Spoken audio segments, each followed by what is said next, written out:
Hey, this is Matt from InvestiQuant. Today is Friday, November 20th, 2020, and today is options expiration day. This morning we had a pretty flat open on this options expiration day session, and we've really not done a whole lot since. We've had a pretty tight range. S&P working with about 15.5 points of range, pretty light volume as well.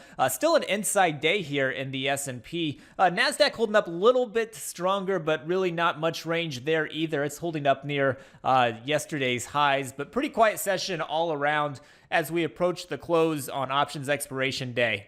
And I figured what we would do this afternoon is follow up that study that we looked at this morning, which had shown that options expiration day in November was a little bit more bullish than it typically is.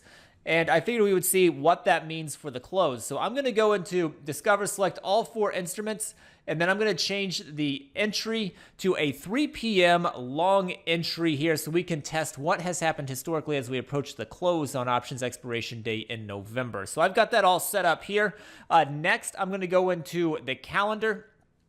And in the calendar library, I am going to say that it is November. So let me grab that over here from the Active Today section and then go to Market Events and say that today is options expiration day. That is over here in the Active Today section, also right here in the middle of our market events. We've got a long list of market events that you can test here, all the higher tier reports. Those things are all within this market events section. But I've got options expiration day selected there, and now I can hit view results.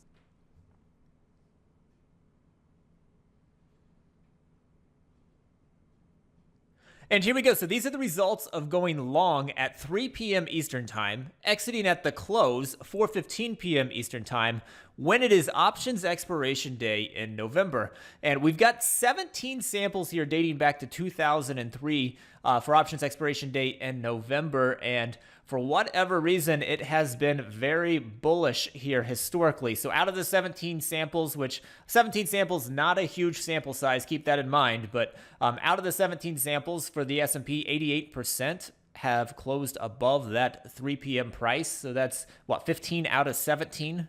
That's quite a streak that it's got going there. The NASDAQ, 71%. The Dow is 88%, and the Russell 75%. So all four of these have very similar win rates, which have all been very strong into the close on options expiration day in November.